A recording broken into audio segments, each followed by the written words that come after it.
একটি সাধারণ ছেলে প্রথম ডেটেই একটা মেয়ের প্রেমে পড়ে যায়। তবে মেয়েটি কোনো সাধারণ মেয়ে ছিল না। আর তার পরিচয় জানতে পেরেই ছেলেটির মাথায় যেন আকাশ ভেঙে পড়ে, যা কিনা এই পুরো কাহিনীটাকেই নড়িয়ে দেয়। তো আর বেশি কথা না বাড়িয়ে চলুন শুরু করা যাক আমাদের আজকের কাহিনী। তবে যারা আমাদের চ্যানেলে নতুন রয়েছেন তারা সাবস্ক্রাইব করে পাশে থাকা বেল আইকনটা প্রেস করে রাখতে পারেন। মুভির শুরুতে আমরা সেইডি নামের একটা মেয়েকে দেখতে পাই, যে কিনা নিজের গাড়ি দিয়ে ওয়াশিংটন ডিসিতে যাচ্ছিল। আর গাড়ি চালানোর সময় তার কাছে ডাক্তার ক্লাউডিয়ার ফোন আসে। সে সেইডিকে বলে, আজকে আমাদের অ্যাপয়েন্টমেন্ট ছিল। আমি জানি যে তুমি তোমার সহকর্মীর মৃত্যুর কারণে হতাশায় ভুগছো। কিন্তু সেইডি বলে, আমি ওকে খুব ভালো মতন চিনতামও না, কিন্তু ও কিছুটা আমার মতোই ছিল। ডাক্তার ক্লাউডিয়া তখন তাকে বলে, তোমাকে এই ঘটনা থেকে দ্রুতই বেরিয়ে আসতে হবে, নয়তো এইসব চিন্তা ভাবনা তোমার কাজে ব্যাঘাত ঘটাবে। কিন্তু সেইডি সেই মর্মান্তিক ঘটনাটি এখনো পর্যন্ত পুরোপুরি ভুলতে পারেনি। এরপর আমরা মুভির আরেকজন প্রধান চরিত্র কুলকে দেখতে পাই। সে একজন কৃষক ছিল, আর সে একটা চারা গাছের দোকানে কাজ করত। সেইডি একটি চারা গাছ কিনতে চাচ্ছিল, আর সে সৌভাগ্যবশত কুলের দোকানেই পৌঁছে যায়। আর সেখানে তার একটি চারা গাছ পছন্দ হয়ে যায়, যেটা সে কিনতে চাচ্ছিল।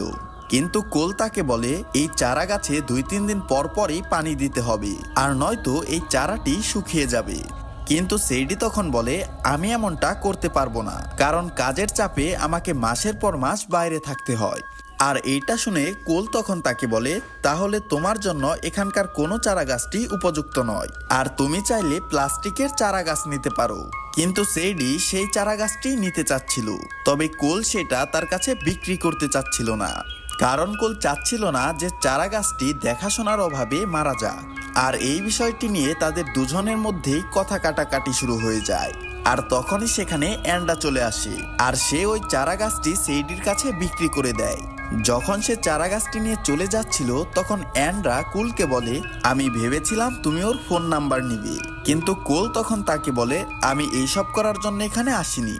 আর এটা শুনে অ্যান্ডা তাকে বোঝানোর চেষ্টা করে, তোমার ওই মেয়েটির সাথে কথা বলা উচিত, যাও গিয়ে ওকে কফি শপে ডেটের একটা প্রস্তাব দাও।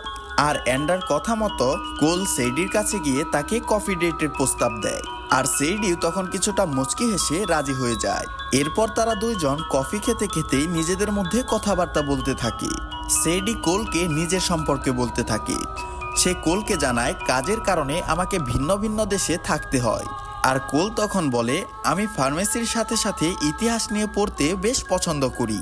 আর দুজনের মধ্যে এভাবে খুব সুন্দর একটা বন্ধুত্ব তৈরি হচ্ছিল। এক পর্যায়ে সেইডি তাকে বলে, আমি কোনো কিছু নিয়েই ভয় পাই না। আর এটা শোনার পর কোল সেইডির সামনে একটা শর্ত রাখে। সে বলে, যদি আমি তোমার আগে এই সিঁড়িগুলো দিয়ে উপরে উঠতে পারি, তাহলে তোমাকে বলতে হবে তুমি কোন জিনিসগুলো দেখে ভয় পাও। কিন্তু এরপর সেইডি কোলের আগে সে সিঁড়ি দিয়ে উপরে উঠে যায়। তারপর সেইডি কোলকে বলে, যখন আমার বয়স 6 বছর ছিল, তখন আমি আর আমার মা আমাদের দেশ থেকে পালিয়ে এসেছিলাম। আর সেই সময় আমি অনেক ভয় পেয়েছিলাম, তবে আমার মা অনেকটাই সাহসী ছিলেন, আর আমিও আমার মায়ের মতন হতে চাই। আর তাই সেদিন থেকেই ভেবে নিয়েছিলাম আমি আর কখনোই ভয় পাবো না। আর এইসব শুনে কোল তাকে বলে, আমার তোমার উপরে পুরোপুরি বিশ্বাস আছে।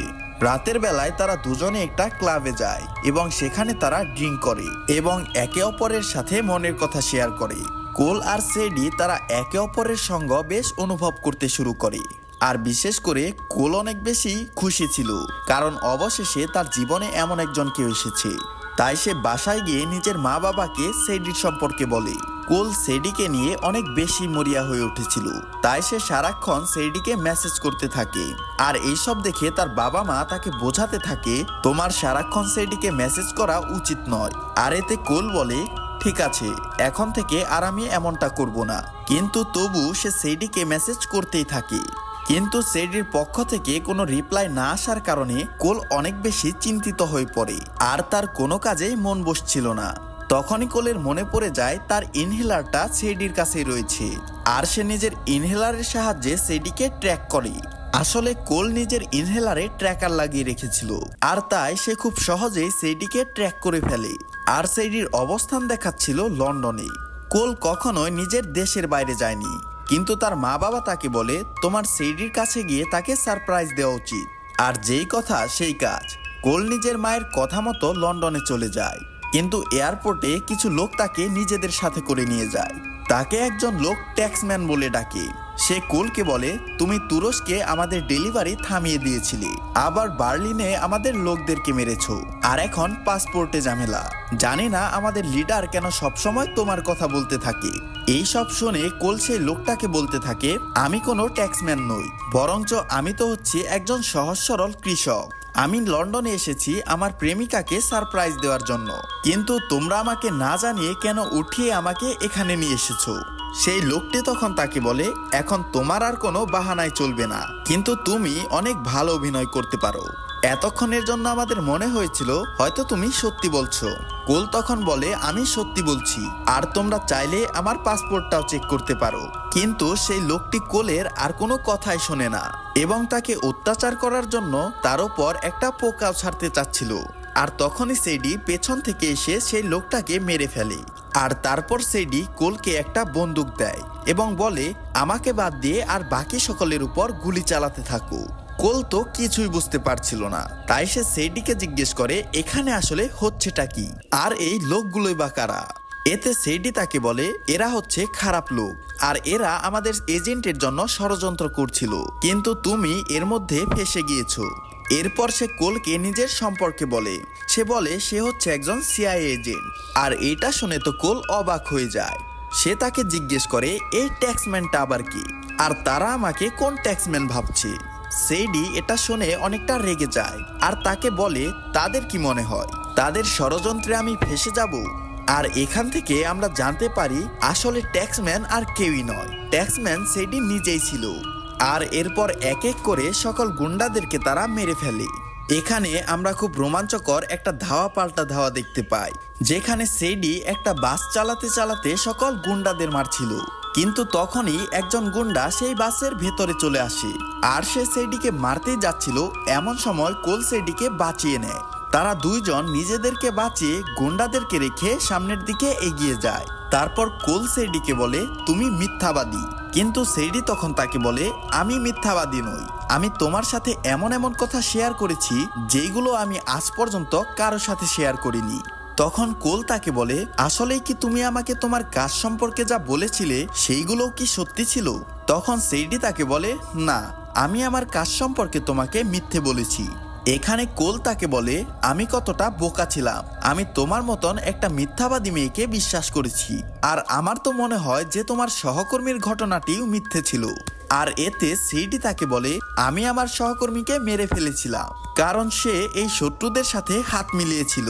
এরপর কয়েক মুহূর্তের মধ্যেই তাদের দুইজনের মধ্যে ঝগড়া শুরু হয়ে যায় আর কোল তখন নিজের বাসায় ফেরত যেতে চায়। কিন্তু সেইডি তখন কোলকে বলে, তুমি এখন আর তোমার বাসায় ফেরত যেতে পারবে না, কারণ তারা তোমাকে ট্যাক্সম্যান ভাবছে, আর এই জন্য তোমাকে এখন আমার সাথেই যেতে হবে।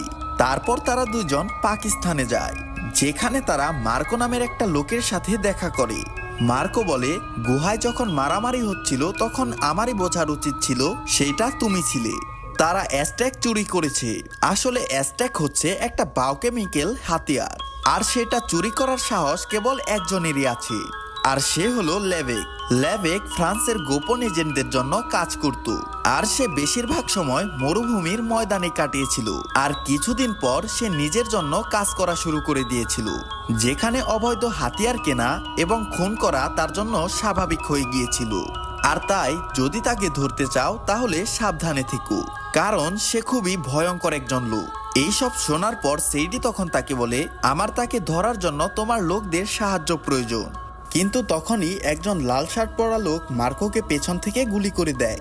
এরপর সে কোল এবং সেইডিকে ধরে লেভিকের কাছে নিয়ে যেতে থাকে। তখনই একজন লোক নিজের গাড়ি দিয়ে কে ধাক্কা দিয়ে দেয়, আর তারপর সেই গাড়িওয়ালা লোকটি তাদেরকে নিজের সাথে নিয়ে যাওয়ার চেষ্টা করতে থাকে। এরপর কাহিনীতে একজন তৃতীয় ব্যক্তির আগমন ঘটে, যে কিনা ওই গাড়িওয়ালা লোকটিকেও মেরে ফেলেছিল। সেই তৃতীয় ব্যক্তিকে আবার সেই লাল শার্ট পরাওয়ালা লোকটাও মেরে ফেলেছিল। আর এই সব কিসের জন্য হচ্ছিল সেটা শুনলে তোমাদের মাথায় আকাশ ভেঙে পড়বে। আসলে কোলকে ধরে নিয়ে যাওয়ার জন্য সেখানে একটা লোভনীয় পুরস্কারের ব্যবস্থা করা হয়েছিল, আর এই জন্য সকল মানুষ তাদের পেছনে লেগে গিয়েছিল। আর সবকিছু মিলিয়ে কোল সেডির উপরে অনেকটাই রেগেছিল। কোল ভাবে সেডি শুধু পাসকোডের বিষয়টা নিয়ে চিন্তিত। আসলে অ্যাজটেক এমন একটা ব্যাগে রাখা হয়েছিল যেটা খোলার জন্য পাসকোডের প্রয়োজন হয়, আর সেডির সহকর্মী এলেনা সেই পাসকোডটি খুঁজে নিয়েছিল এবং সেই পাসকোডটি লেভিকের কাছে বিক্রি করার আগেই সেডি সেখানে পৌঁছে গিয়েছিল, আর সে ওই পাসকোডটিও ধ্বংস করে দিয়েছিল। আর পাসকোড ছাড়া অ্যাজটেক কোনো কাজেরই নয়। আর এরপর সেডি কোলকে অজ্ঞান করে ফেলে। আর পরের দিন আমরা দেখতে পাই লেভিকের কাছে মনে হচ্ছিল যে কোলই হচ্ছে ট্যাক্সম্যান। সে বলে এই ধরনের অসফলতা আমাদের উপর চাপ সৃষ্টি করবে। আমাদের কাজে যদি আমরা সফল হই তাহলে আমরা ধন সম্পত্তি উপার্জন করতে পারি, আর যদি অসফল হই তাহলে পাবো মৃত্যু। তাই লেভিক ফোনে $1 মিলিয়ন পুরস্কারের ঘোষণা করে দেয়। এরপর আমরা দেখি সেডি কোলকে বেঁধে লেভিকের কাছে নিয়ে যায়। লেভিক কোলকে দেখে বলে, তাহলে তুমি সে ট্যাক্সম্যান? আমি তোমার অবস্থাটা বুঝতে পারছি। একটা সময় আমিও সিআইএর জন্য কাজ করতাম। কাজ করানো শেষ হয়ে গেলে সিআইএ সব সময় নিজেদের লোকদের এভাবেই ছেড়ে দিত, আর আমার সাথেও কিছুটা এমনই হয়েছে। যাই হোক, আমাকে পাসকোড বলো আর তুমি তোমার জীবন বাঁচিয়ে নাও। এখানে সেডি লেভিকে বলে, যতক্ষণ পর্যন্ত না তুমি আমাকে আমার পুরস্কারের টাকা দিচ্ছ ততক্ষণ পর্যন্ত আমি ওর উপরে নজর রাখছি। আর এভাবে সেডিও লেভিকের লোকদের সাথে প্লেনে চড়ে বসে। প্লেনে লেভিকের লোকেরা এটাও জেনে যায় সেডি আর কোল একই কাজের জন্য জড়িত। আর তখনই প্লেনের ভেতরে অসাধারণ একটা ফাইট শুরু হয়ে যায়। আর ফাইট করার একটা সময় সেডির পেটে চাকু লেগে যায়। এর ফলে সেডি আর সেখানে ফাইট করতে পারে না। এইসব দেখে কোল সেডি আর অ্যাজটেকের ব্রিফকেসটাকে নিয়ে প্লেন থেকে লাফ দিয়ে দেয়। এরপর সেডি এটা জানতে পেরে খুশি হয় যে কোল তাকে এবং সেই অ্যাজটেকের ব্রিফকেসটাকে বাঁচাতে পেরেছে। যখন লেভিক জানতে পারে যে ট্যাক্সম্যান আবারও পালিয়ে গিয়েছে তখন তার প্রচন্ড রাগ হয়ে যায়। অন্যদিকে কোল আর সেডি আবারও একে অপরের কাছাকাছি আসতে থাকে। পরের দিন তাদের দুজনের খুঁজে সিআইএ এবং লেভিকের লোকেরা সেই জায়গায় পৌঁছে যায়। এখানে আমরা এমন একটা দৃশ্য দেখতে পাই যে তাদের মধ্যে ফাইটের সময় কোলকে ব্রিফকেস এবং সেডির মধ্যে যে কোনো একটাকে বাঁচাতে হবে। সে কোলকে বাঁচায় এবং লেভিকের লোকেরা সেই ব্রিফকেসটা নিয়ে যায়। এরপর সিআইএ সেডিকে জিজ্ঞাসাবাদ করার জন্য তাদের সাথে নিয়ে যায়। আর সেখানে কোল স্ক্রিনে একটা চারা গাছ দেখতে পায়। সে ওই চারা গাছটিকে দেখে বলে, এই চারা গাছটিকে আমেরিকাতে প্রায় 100 বছর ধরে উৎপাদন করা হচ্ছে। জনগণ এটাকে খাওয়ার জন্য বসে থাকে, কিন্তু অ্যাজটেকের লোকেরা এটাকে নিজেদের রীতিনীতির জন্য ব্যবহার করে। এরপর সিআইএ এবং এফবিআই সম্মিলিতভাবে এটা সিদ্ধান্ত নেয় যে তারা পাসকোডের অর্ধেক অংশ লেভিককে দেবে। এতে করে লেভিক সিআইএর উপরে বিশ্বাস করবে, আর তখন তারা তাকে ধরে ফেলবে। তবে এই কাজেও তাদের কোলের সাহায্যের প্রয়োজন ছিল, আর কোল না চাইতেও তাদেরকে হ্যাঁ বলে দেয়। সেডি তখন কোলকে থামানোর চেষ্টা করে, কিন্তু তাতে কোনো লাভই হয় না। অন্যদিকে লেভিকের লোকেরা সিআইএর অফার পায়। কোল লেভিকের সাথে দেখা করার জন্য তার বলা জায়গায় গিয়ে হাজির হয়। লেভিক তখন সেখানে সিআইএর এজেন্টদের মেরে ফেলে যারা কোলকে দিক নির্দেশনা দিচ্ছিল। আর এরপর লেভিক কোলের কাছে গিয়ে পাসকোড চায়, কিন্তু কোল সেখানে ঘুরে পেঁচিয়ে কথা বলতে থাকে। কিন্তু লেভিক তখন কোলকে বলে, তুমি কি আমাকে এক কথায় পাসকোড দেবে, নাকি আমি নিজের নিয়মেই তোমার কাছ থেকে পাসকোড বের করে নেব? আর তখনই তাদের দুজনের মাঝখানে সেডি এসে হাজির হয়। আর তারা তখন জেনে যায় সেডি হচ্ছে আসল ট্যাক্সম্যান। কোল তো শুধু তার একজন প্রেমিক মাত্র। সেডি সেই ব্রিফকেসটা খুলে দেয় এবং মিস্টার ওকামি তার অ্যাকাউন্টে টাকা ট্রান্সফার করে দেয়। আর তখনই মিস্টার ওকামি সেখানে আসে এবং ব্রিফকেসটা নিজের সাথে করে নিয়ে যায়। লেভিকের কাছে তাকে ব্রিফকেসটা দিয়ে দেওয়া ছাড়া আর কোনো উপায় ছিল না, আর এই জন্য সে সিআইএর প্রস্তাবটিতে রাজি হয়ে যায়। এরপর লেভিক সেডিকে মারার চেষ্টা করে। তখনই সেডি জোর গলায় বলে, মিস্টার ওতামি লেভিককে ধরার জন্য পুরস্কার ঘোষণা করেছেন। আর এটা শোনার পর সেখানে থাকা বাউন্টি হান্টাররা লেভিকের পেছনে পড়ে যায়। এখানে আমরা আবারও জম্বেশ একটা ফাইট সিন দেখতে পাই, যেখানে কোল লেভিকের লোকদেরকে মেরে ফেলে। আর এক পর্যায়ে লেভিক সেডিকে মারতেই যাচ্ছিল, কিন্তু কোল আবারও সেডিকে বাঁচাতে সক্ষম হয়। লেভিক বায়োকেমিক্যাল হাতিয়ারটিতেও পেয়ে যায়, কিন্তু এইবার সেডি লেভিককেই মেরে ফেলে। এইভাবে কোল আর সেডি একসাথে এই মিশনটিকে সাকসেস করে ফেলে। মুভির শেষ দৃশ্যে আমরা কোল এবং সেডির পরিবারকে দেখতে পাই, যারা একসাথে বসে খাবার খাচ্ছিল। আর কিছুদিন পর তারা দুজন তাদের জীবনটায় একসাথে কাটাতে শুরু করে। আর এই সুন্দর হ্যাপি এন্ডিং এর মধ্য দিয়ে এই চমৎকার মুভিটি এখানে শেষ হয়ে যায়।